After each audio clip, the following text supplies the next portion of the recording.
देखो कथाएं तो बहुत हैं, विशाल हैं और समय की अवधि बहुत कम है, लेकिन ठाकुर जी कृपा रही आप सबकी मनोकामना सुंदर भगवान की कृपा से रही तो फिर कभी मौका मिलेगा ना तो विस्तार से सुनाऊंगा। ये जो गोवर्धन भगवान है ना, ये कौन है, क्यों पर्वत बने हैं और इनको हम लोग क्यों पूजते हैं, इनकी परिक्रमा क्यों करते हैं, ये राम कथा में भी कथा आती है। हाँ जी, ये गोवर्धन एक किसान का नाम था, एक भक्त किसान का नाम गोवर्धन था। ये इसके माता पिता समाप्त हो गए बचपन में जन्म देकर। ये महाराज भगवान नारायण का उपासक है, सत्युग की बात है। इसका विवाह हो गया। इसकी पत्नी जरा इससे विपरीत मिली। ये तो भगवान नारायण का साधना करता है, लेकिन पत्नी रुष्ट रहती है, हर समय कुछ ना कुछ उल्टा सीधा बोलती रहती है। लेकिन जो भक्त होता है ना, वो सबकी सहन करता है। भक्त की पहली पहचान है, जो सहन कर लेगा, जो सहनशील रख लेगा, वो भक्त बन जाएगा। और जो सहन नहीं कर पाएगा वो महाराज भक्त नहीं बन सकता। ये अपनी पत्नी की हर बात सुनकर सहन करता, लेकिन पत्नी को भी जवाब नहीं देता, कभी उल्टा सीधा नहीं बोलता। एक समय की बात, ये भक्त गोवर्धन चले गए, समय के बाद लौटे। इसकी पत्नी ने कहा, कहाँ गए, हो गई पूजा, हो गई मन की, कितना समय हो गया, अब लौट के आए हो, नाकम दम कर लिए, शर्म नहीं आती है। और इसने उस दिन एक ऐसा कार्य कर दिया कि वो बर्दाश्त नहीं हुआ गोवर्धन पर। इसने गोवर्धन भक्त के जो भगवान थे, जो घर में स्थापित थे मूर्ति नारायण की, उसको उठा के फेंक दिया। बस उसी दिन गोवर्धन भक्त को बहुत कष्ट हुआ। कहा, देवी मेरी आप अर्धांगिनी बन के आई हैं, मेरा धर्म है आपके साथ जीवन पूर्ण करना। मैंने आपका हर वाक्य सहन किया, हर ताना सहन किया, कुछ आज तक नहीं कहा। लेकिन देवी, जिस घर में मेरे प्रभु के लिए स्थान नहीं है, मेरे प्रभु का अपमान हो रहा है, ऐसे घर में मैं अब प्रवेश नहीं करूंगा। और जाओ, अब आपसे मेरा कोई संबंध नहीं है। तो अपने भगवान की मूर्ति उठाई, सीने से लगाई और भक्त गोवर्धन कंदराओं में चले गए। महाराज कंदराओं में जाकर भक्त गोवर्धन ने एक पैर से खड़े होकर भूख प्यास सहन करके नारायण की आराधना शुरू कर दी। धीरे धीरे गोवर्धन ऐसे जर्जर हो गए और भक्त गोवर्धन गिर पड़े महाराज। लेकिन आराधना चल रही। भगवान नारायण ने सुना कि मेरा भक्त सब कुछ मेरे लिए छोड़कर, सब कुछ त्याग कर मेरी आराधना दृढ़ता से कर रहा है, शरीर भी साथ नहीं दे रहा है। अब चल के भक्त को देखा जाए। हमारे प्रभु नारायण उसी क्षण अपने भक्त गोवर्धन के पास प्रकट हो गए। बोले, हे भक्त गोवर्धन, मैं तेरी आराधना से प्रसन्न हूं। तूने मेरे लिए सब कुछ त्यागा है, मेरे लिए भूख प्यास त्यागी है, सब सहन करके जर्जर शरीर हो गया है, लेकिन मेरा नाम, मेरा ध्यान नहीं छोड़ रहा है। हे मेरे भक्त गोवर्धन, मैंने आज तक जिस भक्त को वरदान दिया है, एक दिया है, लेकिन मैं तुझसे इतना प्रसन्न हूं कि भक्त गोवर्धन, मैं तुझको 2 वरदान देना चाहता हूं, मांग ले।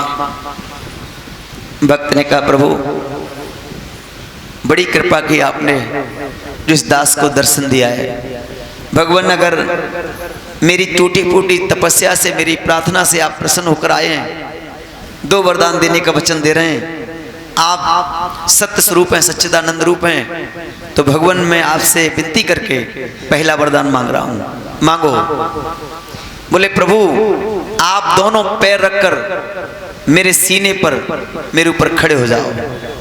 भगवान ने अपना वजन फूल जैसा किया और फूल जैसा वचन करके अपने भक्त गोवर्धन के सीने पर दोनों पैर धारण किए और भगवान खड़े हो गए।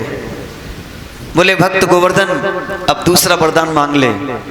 भक्त ने कहा, भगवान अब आप मेरे ऊपर से कभी उतरेंगे नहीं। भगवान ने कहा, वाह, बस में कर लिया इसने। भगवान ने कहा, कोई बात नहीं है, जैसी तेरी इच्छा मैं ऐसे ही करूंगा। मेरे प्रभु ठाकुर जी नारायण भगवान ने भक्त के बस में होकर एक लीला की। पहले स्वयं भगवान धीरे धीरे पत्थर के हुए, फिर अपने भक्त गोवर्धन को पत्थर का किया और भक्त भगवान दोनों एक पर्वत के रूप में परिवर्तित हो गए महाराज। समय धीरे आगे बढ़ा, वही नारायण भगवान त्रेता युग में राम जी का अवतार लेकर पधारे। राम जी अवतार में उन्होंने अनेक लीलाएं की हैं, और जो ये सेतु बंद पुल का निर्माण चल रहा है यही समय आ गया। तो राम जी ने कहा हनुमान जी से बड़े बड़े छोटे जैसे पत्थर लाओ लाओ। हनुमान जी बड़े से बड़ा पत्थर लाते हैं। हनुमान जी पत्थर लाते लाते इसी पर्वत के पास पहुंच गए। हनुमान जी ने इस पत्थर को उठाना चाहा तो महाराज उठाने की कौन कहे, वीर बजरंग बली से ये पर्वत हिला तक नहीं। हनुमान जी ज्ञान में अग्रम है।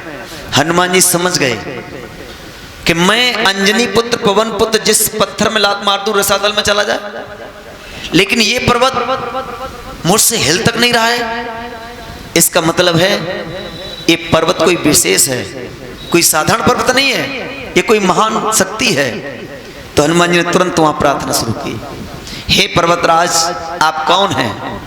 अरे मैं पवन पुत्र राम भक्त आपको श्री राम की सेवा में ले जाना चाहता हूं। क्या आप प्रभु की सेवा नहीं करना चाहते?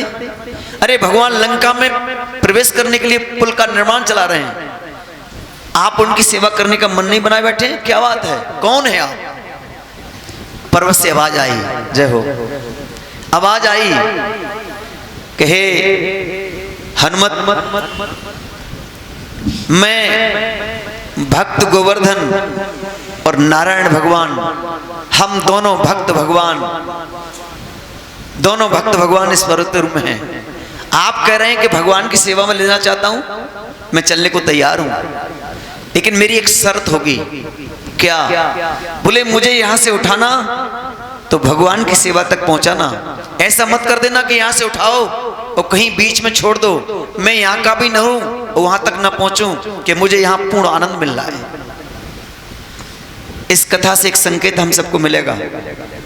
गोवर्धन क्या कह रहे हैं? पूर्ण आनंद मिल रहा है, इसलिए मेरी धर्म की मैया, मेरे भैयाओ, भजन जो आप घर में करते हैं या मंदिर में करते हैं, तो आप सबसे निवेदन है भजन करने का एक ही स्थान होना चाहिए, एक ही स्थान बदलना नहीं चाहिए। कभी यहाँ कर रहे हैं तो कभी वहां कर रहे हैं। एक जगह बैठोगे आपका आसन सिद्ध हो जाएगा, आपकी जो पृथ्वी मैया है वो सिद्ध हो जाएंगी, आपका मन तुरंत बैठते ही लग जाएगा। कब? जब आप एक ही जगह बैठे रहेंगे, तब एक ही स्थान होना चाहिए भजन के लिए। इन्होंने कहा मैं यहाँ आनंद ले रहा हूँ, मुझे आनंद मिल रहा है, क्योंकि वर्षों की तपस्या की है, राम जी नारायण साथ में है। हनुमान जी ने कहा नहीं, मैं आपको ईश्वर की शरण तक पहुंचाऊंगा, उठाओ। हनुमान जी महाराज इसको उठाया और चल पड़े। और जैसे मथुरा के सीध पर आए, वहां से संदेश आया कि जो भी वानर जहां से पर्वत ला रहा है वहीं छोड़ दो। क्यों? क्योंकि पुल पूर्ण हो चुका है।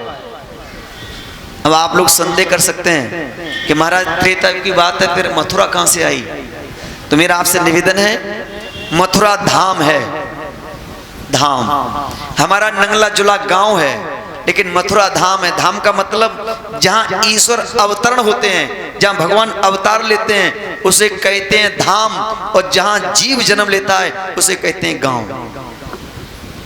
धाम का मतलब जब जब प्रलय होती है ये समस्त धाम जल में छिप जाते हैं, लेकिन पुनः सृष्टि होती है, ये सारे तीर्थ प्रकट हो जाते हैं। आज कलकाल है, काशी भी है, अयोध्या भी है, द्वारका भी है, मथुरा भी है सबके नहीं? क्यों? कि धाम कभी नष्ट नहीं होते, धाम हमेशा रहते हैं।